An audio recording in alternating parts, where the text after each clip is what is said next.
Yo yo yo la Plug Nation, yo yo yo la Plug Nation, voilà c'est le nouveau concept pour la culture et on commence avec l'épisode 1 pour la culture Kanye. Donc oui, je sais, me clashez pas, pendant toute la vidéo j'ai dit Kenny au lieu de Kanye, mais ça y est, vous connaissez mec du 9-3, l'accent c'est pas notre fort, il y a plein de petits trucs que voilà, j'ai mal accentué, voilà, je suis pas un Kenny, mais ne soyez pas trop dur, kiffez ce premier épisode, on est ensemble. Hey, c'est pour la culture, hey. C'est pour la culture, c'est pour la culture, hey. C'est pour la culture, c'est pour la culture, hey. C'est pour la culture, c'est pour la culture, hey. C'est pour la culture, pour la culture, c'est pour la culture, c'est pour la culture. Yo yo yo la Plug Nation, yo yo yo la Plug Nation. Donc là, on est là pour parler de Kanye West. Pourquoi on va parler de Kanye West? Tout simplement parce qu'il n'y a pas longtemps, on a eu la news comme quoi il est devenu milliardaire. Et moi, je suis un gros kiffeur de Kanye West, j'en profite pour faire une vidéo. Alors, on va revenir sur Kanye West, mais du côté musical. Vous voyez, on va pas s'attarder sur tous les clouds, tous les délires Trump, Bush, etc. Non, on va s'attarder sur Kanye West de façon musicale. On va parler de sa carrière, de sa musique en elle-même, de qui il a influencé. Alors Kanye West, son histoire, c'est le fils de Ray West et de Donda West. Ray West, qui il était? Alors c'était un Black Panther, vous connaissez le mouvement des Black Panthers, mouvement révolutionnaire dans les années 70 pour la libération des Afro-Américains et pour combattre pour leurs droits. Donda West, elle était prof à l'université, prof d'anglais. C'est important de situer pour comprendre l'histoire de Kanye West et d'où il tire son inspiration. Ses parents vont se séparer, Kanye West aura l'âge de 3 ans et il va vivre à Chicago avec sa mère. Alors Kanye West, il va rencontrer quelqu'un qui va changer sa vie. Comme je vous l'ai dit, il déménage à Chicago et c'est via sa mère en fait qu'il va rencontrer No ID. Alors qui est No ID? Pour vous le faire découvrir en quelques mots, No ID c'est un gros beatmaker produceur, il travaille avec Common, il travaille avec Usher, c'est lui qui a produit le titre My Boo, il travaille avec Alicia Keys, avec Jay-Z et il rencontre Kanye West. C'est par le biais de leur mère en fait, de leur mère respective qu'ils vont se rencontrer. Quand ils se rencontrent, No ID il a 20 ans, Kanye West il a 14 ans. On a affaire à un jeune Kanye West qui veut apprendre la musique. No ID va être son mentor. They came across each other and his mother said, can your son meet my son and teach him how to do music? Trying to get into music. So my mother came to me, I'm like, I'm like 19, 20 years old. She's talking about a 14-year-old. I'm like... Alors grâce à No ID, Kanye West passe des heures en studio. Il passe des heures en studio, il charbonne et ça, personne ne peut lui retirer. Le mec a charbonné, il a façonné son style de prod, un style coupé, il coupe les samples avec un fond de black soul. Le mec arrive à mélanger le hip-hop, il arrive à ramener des orchestres en studio, le mec fait du sale. Bon, à ce moment-là, il les a pas encore ramenés, mais il y a une âme dans ses sons. Et il va réussir à ouvrir les portes. En 2001, il rencontre Jay-Z et il fait le morceau This Can't Be Life.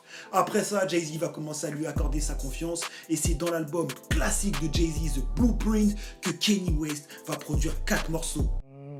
He was listening to it like, oh, it's crazy right here. Then they got to the chorus and the chorus is like, ain't no love in the heart of the city. And he's like, oh, he's doing his face like that. Then he's like, oh, play the next beat, play the next beat. I played another beat. He's listening to it like, yo, man, you a soulful dude. And everything that Hov is saying is like in stone. Like, I will never forget none of these words because I'm off the train. I'm from Chicago. I got $10 in my pocket right now. And I'm just having the opportunity to play these beats. Alors, Kanye West, il a produit beaucoup d'artistes. Le mec, ça y est, il a envie de... En fait, il faut comprendre que côté artiste, il y a deux facettes. Il y a la facette beatmaker et la facette rappeur, mais l'une ne va pas sans l'autre. C'est-à-dire que moi, par exemple, je prends moi comme exemple, mais je dis pas que Kanye West a vécu la même chose. Hein. Moi, c'est une autre échelle, mais je me rappelle, j'avais mon petit piano Pro-Dip, là, j'étais derrière Pro Tools, derrière Cubase, tous les bails, Fruity Loops, j'allais un peu partout. Je produisais mes instrus tout seul, mais... Quand je plaçais à certains rappeurs, je me disais, mais moi j'aurais fait autre chose avec la prod, vous voyez. Et je pense que Kanye West a peut-être vécu la même chose. C'est-à-dire que le mec a envie de rapper. Le mec a envie de rapper, mais il faut bien replacer les choses dans le contexte. On est à une époque où voilà, le gangsta rap domine et Kanye West, de par qui il est, de par qui il est, son éducation, sa musique, voilà, il n'est pas perçu, en tout cas, il n'est pas dans le mouvement gangsta rap, et il va recevoir beaucoup de critiques des médias, même de son frère, qu'il considère comme son frère, Jay-Z, qui se confiait du coup au Time Magazine, je crois, ouais, c'était ça. Il avait dit un truc du genre, ouais, Kanye West n'a jamais hustle dans la rue. Donc, en fait, il y a vraiment ce truc de gangsta rap, de raconter quelque chose que, voilà, vous connaissez, la street crédibilité, et Kanye West, lui, il en a pas, mais il va pas avoir de... I was always rapping. And it just so happened that really, really phenomenal rappers got to rap on my beats before I got a chance to. So that pushed me into the classification of a producer. But I'm a rapper from the heart. Like, I got something to say, you know what I'm saying? And people like, yo, what you finna rap about? You never sold crack out your house. How you gonna move the crowd? I bet 1,000 that you get booed out. Mais il va pas abandonner. Il va pas abandonner. Il va continuer d'aller en studio. Et c'est un jour, en fait, à la sortie d'une de ses sessions studio, il va faire un accident. Et cet accident va démarrer beaucoup de choses dans sa carrière. Alors, Kanye West, il vient de subir un accident grave. Le mec, il a failli perdre la vie. Il a la mâchoire cassée, il a subi de la chirurgie. La première chose qu'il fait, c'est quoi? C'est qu'il va aller en studio enregistrer son morceau Through the Wire. Voilà, ce morceau, il est directement inspiré de ce qu'il a vécu. Ça, c'est du Kanye West artistique de fou. Sur une prod, encore une fois, Black Soul, samplé, un délire avec une petite voix, vous savez, qui vous fait planer. Ça, c'est du Kanye West. On va se mettre un petit extrait du morceau. Non, c'est chaud. Là, le délire est chaud. Il faut pas oublier que ce morceau-là, il va être nominé au Grammy. C'est-à-dire qu'il va être nominé au Grammy pour la meilleure chanson. Le mec, il va se placer avec ce morceau à la 15e place du Billboard. Donc voilà, Kanye West, le mec, on lui dit, frère, tu peux pas rapper. Frérot, le gars, il subit un accident grave. Ce qu'il fait, lui, c'est un hit. Et ça, c'est respectable. Ça, c'est respectable. Après le succès de Through the Wire, Kanye West va faire son meilleur album à mes yeux. Non, je rigole, c'est pas mon meilleur album à mes yeux. Putain, il y a trop d'albums préférés de Kanye West. Vas-y, ça m'énerve cette vidéo là. Un de ses meilleurs albums à mes yeux, donc The College Dropout. Le truc va se vendre à 2,6 millions d'exemplaires. Avec des sons comme All Falls Down, vas-y, on met un petit extrait. Jesus Walk. Le truc est chaud, c'est-à-dire que Kanye West, encore une fois, avec ses productions, des petites voix, des chœurs d'église, des trucs gospel, non, il a vraiment son sound, là, il prouve aux gens, il a son sound, il fait des hits. Il fait des hits, à mes yeux, l'album, c'est un classique. Et on va souvent parler de cet album pour dire que, vas-y, moi, je préfère l'ancien Kanye de The College Dropout. Vous connaissez ces gens qui vous disent ça. Alors, Kanye West, il va être couronné. Le mec, il va fonder son label Good Music. Le mec, Everybody make good music on good music. Le mec, il va recevoir quand même 10 nominations pour les Grammy. Voilà, le mec a charbonné, pas dans le vent, il est couronné. Sa musicalité commence à vraiment s'imposer dans le game. On reconnaît vraiment comme Kanye West comme un leader. Donc moi, je trouve ça très très sale. And the Grammy goes to the college dropout, Kanye West.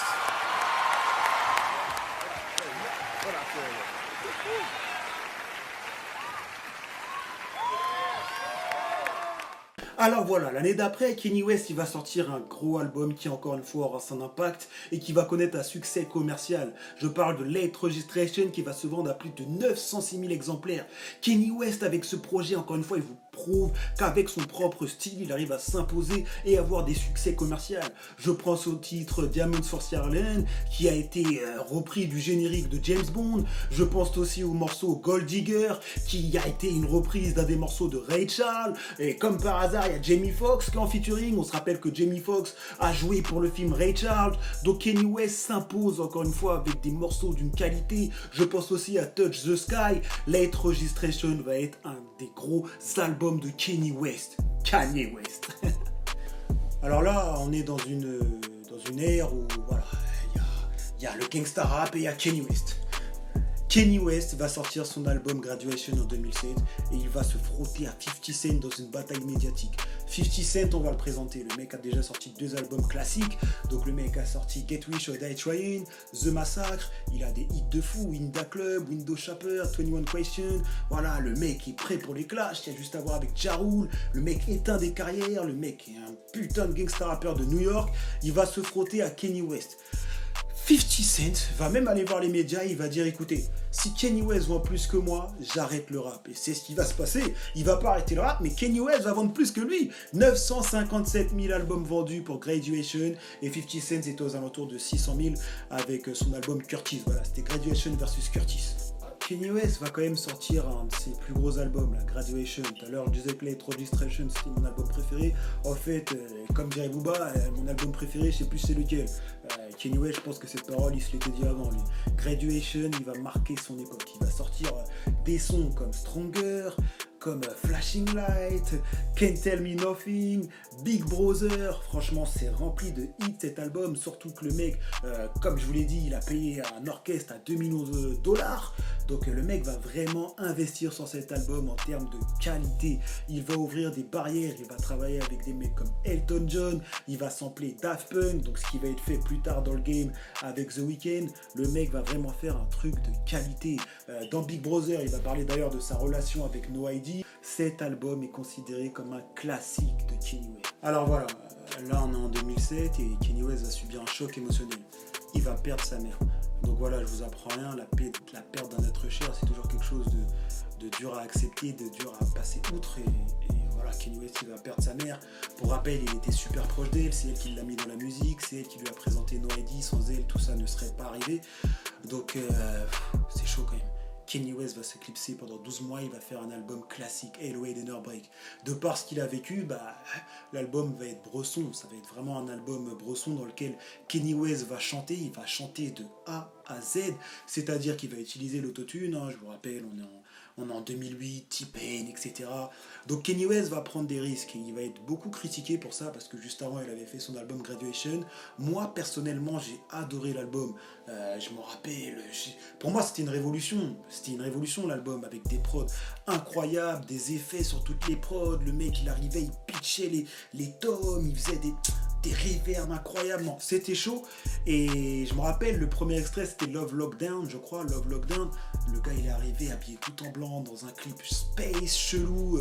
Franchement, je peux vous citer tout l'album, Heartless, Say You Will. D'ailleurs, le morceau Say You Will, Drake il l'a repris dans son projet So Far Gone, pour vous dire à quel point Kanye West a influencé ses pairs.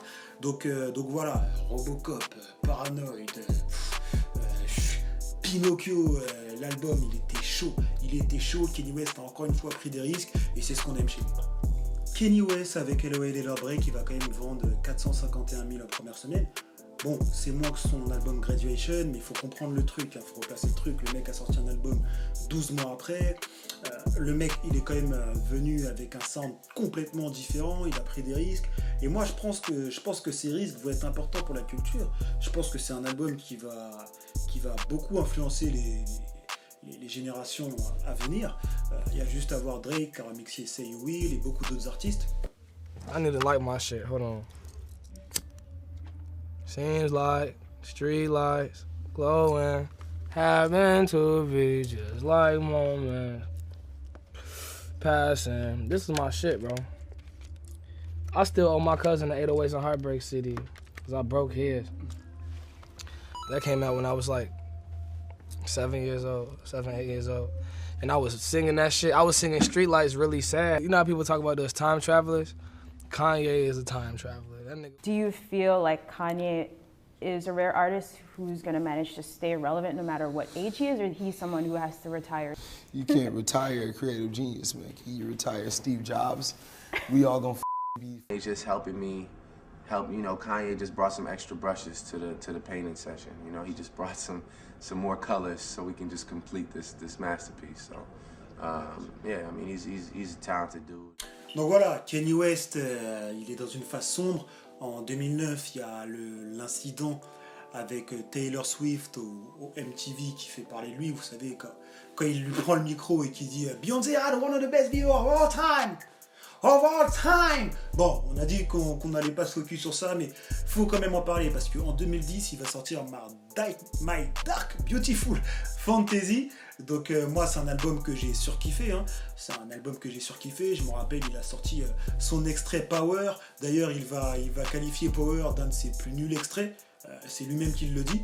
Pourtant, moi, c'est un truc que j'ai surkiffé, mais en fait, il a dit qu'avec My Dark Beautiful Fantasy, qui a été sorti en 2010, son objectif, c'était de faire fermer des bouches, parce que les gens l'ont critiqué sur LOL et Break. Moi, j'ai trouvé My Dark Beautiful Fantasy, j'arrive pas à le dire, hein, décidément, j'ai trouvé cet album aussi très chaud. Devil in a New Dress avec Rick Ross ou encore Blame Game avec John Legend, ça moi c'était mes sons préférés. Bon, il y a All of the Light, d'ailleurs dans le clip vidéo il rend un peu hommage à Jackson.